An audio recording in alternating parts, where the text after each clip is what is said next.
I'm Heidi Red, Indian Creek Cattle Company, Dugout Ranch. I've been on Indian Creek in the dugout for 42 years now. So I've seen it go from a dirt road coming in here to pave to thousands of recreationalists. And when was kind of your first encounter with, say, climbers coming out to the area? Probably when I first started noticing was probably 1989. There were just a few, and older. They seemed like older. Of course, I was younger, so they seemed more my age then than they do now. Yeah. Did you have a problem? Like, do you kind of wish at times where it hasn't turned into this big recreational area, or do you enjoy meeting people who come out here? Well, in '89, when there were just a few climbers, of course, you'd get to know them and visit with them, and I even put on some climbing shoes one day and tried it myself. And it was more of a small family of climbers. Of course, as climbing has become more and more popular through the years, it has become almost an industry on Indian Creek, and I've seen the solitude of the creek change. It is now like almost like a mall on the weekends where there's cars and people everywhere. And so the solitude and the feeling of being out back, I think, is slowly being lost. Yeah, I agree with you for sure. Do you feel that maybe people who have never been out here before kind of feel the same thing, or do you think that, I mean, this is all perspective, just kind of think that they think obviously it's a beautiful area, but I guess at first reaction, do you think they kind of have this feel that it has been a bit, say, abused by users? Well, I think the people that are coming now have no idea what it was like 10, 15 years ago. So they're gauging everything as of today. And so when they're in a campsite with 100 other people, maybe that's all they've known. They haven't known it when it was beautiful, and maybe when I first came and it was a dirt road, I would see maybe one person coming down in a vehicle a week and maybe a month. And so now, for me to see this horrendous change is heart-sickening. But I'm assuming that the people that are coming in now know only the traffic jams and the overcrowded camping. So they don't gauge the area as I do.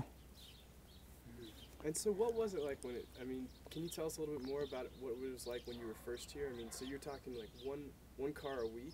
Right, and well, it was a dirt road coming in, and so not very many vehicles were going to venture 20 miles off the highway onto a dirt road. And so it was only people that had some reason to come down, not just come down to turn around and go back. And of course, at the ranch, we still generate our own power, and we still do not have telephones. A few of us here now have satellite TVs, but that's only been in the last few years. So for almost 40 years, we basically were living an outback existence, and to some degree we still are. We generate our own power, and I certainly don't miss a telephone. But with the advent of satellite, I now have a satellite internet, which I can keep track of people a little better. But it is different when you just see a constant stream of cars and people. And that's why I really like winter now, because that's when it slows down and it's more or less like it used to be. And I know there's no going back. In any part of the world, there's no going back. And as world population increases, the demand for these types of beautiful places will only increase. And with the increase, it will only become less of an outback beautiful place. Do you feel then that this area is being overused by Well, and to, single out climbers, they are the biggest recreational users on Indian Creek.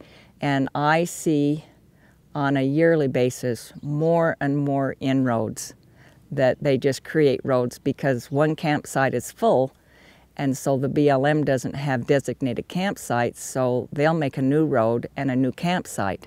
Last Easter, a week ago, I can show you 2 new roads that have been created by climbers, campers, and so it's just eventually they have to do something. They have to put some brakes on the number of people that can camp and where they can camp. And the University of Arizona did a study recently and found that human waste on Indian Creek was at an alarming high rate. And so consequently, the upper Indian Creek from Newspaper Rock down has been closed to camping because that's a water source. And so human waste is a horrendous problem right now.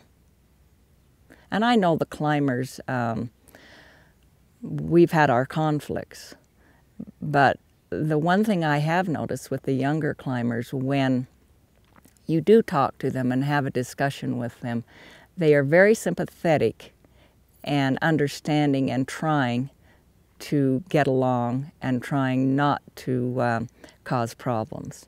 It's just that they're unaware, because when they arrived, this is the way it was and is. And I think as they become more and more educated on the problems of Indian Creek, the better off we'll all be. Right. I feel as if someone comes into an area and sees how it is, that's how they're going to treat it. That's the standard. And so if they come into an area they see toilet paper on the ground and fire rings, and then that's how they'll treat it. But what do you think I'll talk about the BLM maybe a little bit and kind of their role in the area. Do you feel that they're doing much as far as with the campsite inventory? Well, I think the BLM is finally starting to try to do something, but I think we cannot just depend on the BLM, and because there's different factions, and they go in the BLM and say, no, we want to camp every place, and then other factions go in and say, no, we should curtail the camping. So I think it's going to be a matter of all of us coming to the table and working together and deciding what is too much, where camping should be, and if there should be some fees charged for camping. And I know that always raises the hackles of everyone when they think they're going to be charged. I'm charged to be on this land. And so I just feel that as long as we're all trying to protect territory and do not want restrictions put on us, then the hope of this remaining a beautiful place is going to be very slim. So I just feel that all of us need to come to the table and really make some concessions. Now, as you all the climbers know, Supercrack is on private property, and I could close Supercrack tomorrow. I choose not to close Supercrack. I would prefer to work with the climbers and come to an agreement to work together to make Indian Creek what we all want. None of us want to see it destroyed. And sometimes we all love it to death. But I think none of us can do it alone. We all have to be dedicated to making it something that we all want to enjoy and can enjoy. Right. And have there been times where you've almost closed Supercrack because of what you've seen? Oh yes, and I've been monthly, I think, golly, maybe if I close Supercrack that would put an end to it, but it won't. I realize that it will not. And the one legal problem I have is that if I close Supercrack, then, I will have to fence it and make sure you don't climb it. And I'm not for building any more fences, and I want us all, I get frustrated. I know the climbers get frustrated. I know other people, and we all want our piece of the pie, and we want it the way we want it. That isn't going to work. And the Access Fund, I know they get funding to keep everything open. And I feel that that's somewhat irresponsible.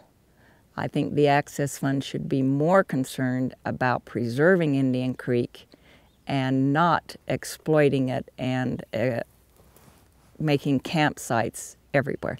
And there has to be a limit. I mean, it's like the national park. You can go down there, there's 19 campsites, and then it's end. Well, if we just say that this land can take whatever number shows up, it will not be a good experience for anyone. And it's getting to that point. It's getting to the point where when you're bumper-to-bumper camping, I can't imagine that that's any fun. And so I really think that the only responsible way to go in the future is going to be limiting the number of campers and campsites. Yeah, it's true. You know, years ago, when I first came, we used to run 14 head of cows. And then about in '89, I started running, 900 head of cows. And now I'm running 500 head of cows. And all that is due that I have to be responsible and know what this landscape can support. Now, of course, I can meet my overhead easier with 1,400 cows than I can with 500 cows. But that isn't the question. The question is, what can this land support, and what is my responsibility? My responsibility is only to run the number of cows that this landscape will support. And I think the climbers ought to step up to the plate and say, this land can't support every person that wants to come down here and climb on a weekend. You've got to start having some rules and regulations, and only you can do that. Where did you get that environmental ethic? I don't think you can live on Indian Creek and live in this landscape and not feel protective and not want to see the best for this area, for this land. I don't think you can get on your horse daily and ride out there and not worry about what's happening and what will happen with the future.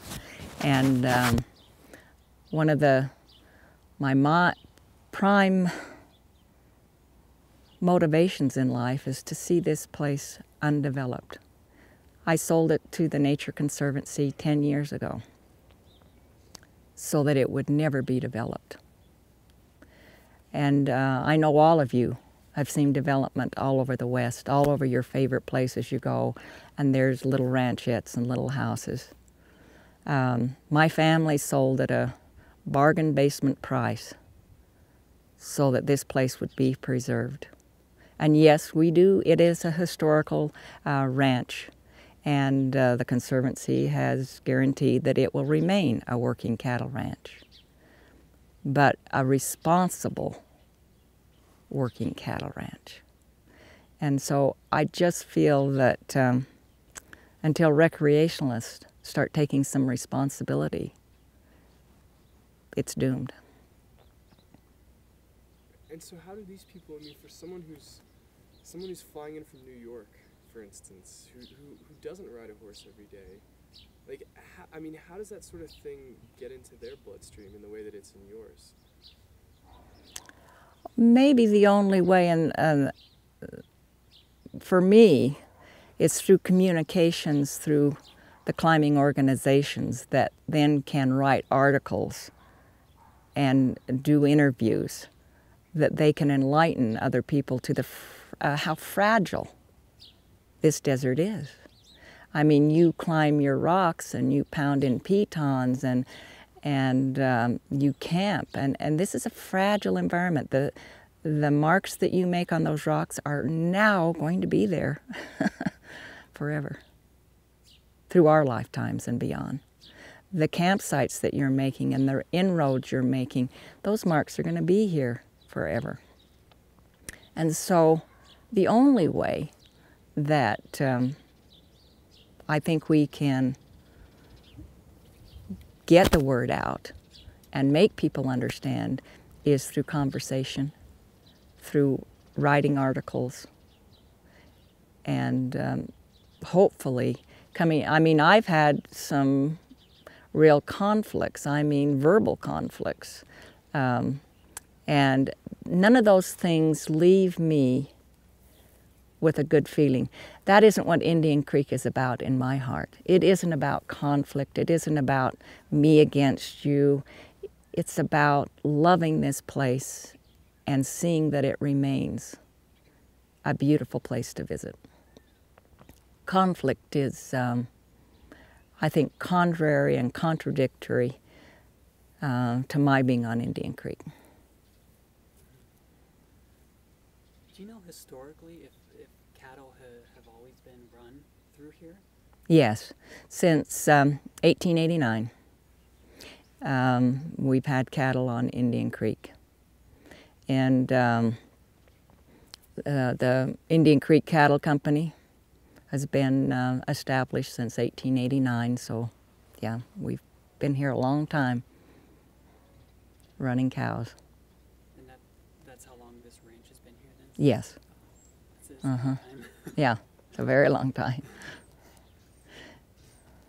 And how long have you been out here? I've been out here 43 years, so really in the long scheme of time and whatnot, it's very little. And when you think of the ancient peoples that have been here and had homes and enjoyed the beauty of this, we're but a speck of a second in time.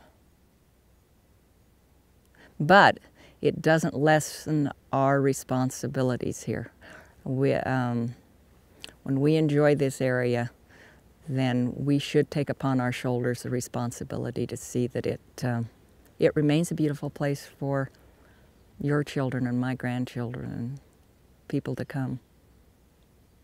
I feel that the gear companies, because a lot of the reason that Indian Creek's really become what it is because of the new devices, things like that. Do you think they're kind of doing their part as far as taking responsibility for the area? Well, I feel that Patagonia and Black Diamond, just to pull out a couple of the companies, no, I feel that those companies are making millions of dollars off of Indian Creek, off of their gear, I should say, whether it's Indian Creek or wherever, and they need to step up to the plate more and do more in their advertising and their catalogs to promote more responsible camping, responsible climbing, rather than just making millions of dollars. Getting the people out here is And plus the climbing hand guide books that they make seem very irresponsible, that they don't take more time. They name all these climbs, but they never, I think, ever mention that Supercrack's on private property, that there should be some ethical limits put on their climbing. I just feel that that they're another entity that makes a lot of money and has no responsibility behind them. things like that. I've only had one climbing group through all these years that has stepped up to the plate. That's Mark Hess. And he has helped close areas, help restore areas, plant grass, make trails. He is the only one of all these climbers that has stepped up to the plate to help curtail some of the damage of climbing. And yet you never hear about him or his institute out here. No, no. It's, oh, look what the Friends of Indian Creek have done. Right. And I've never seen what the Friends of Indian Creek have done, frankly. But I can tell you that Mark Hess and his group have always been here and every year here doing something. Yeah. Well, and then you have a lot of people that do guide work and get money from guiding climbers, and I don't think they contribute anything to help the problem on Indian Creek. And a lot of schools, I know Prescott College comes down, and I don't think they do anything. So there's a lot of people that, like Friends of Indian Creek, the Access Fund, that I just don't see other than fighting to keep all the camping open and whatnot, that they do much. But there's a lot to be done, and a lot could be done. I guess the thing I feel the most, and I've said this, is that I don't want to live on Indian Creek and have bad feelings about people that share this place with me. That isn't the way I want to live, and that isn't the way the love of this place should be. We all just need to try to find common ground and realize that there's an infinite number of campsites and places to climb. So it's appealing. I mean, to me, this is an appeal to climbers to please step up to the plate. Please understand what's at stake here. And I can't demand, I can't twist your arms. So all I can do is say, you know, it's in all of our interest, and especially Indian Creek, that we all try to resolve this problem.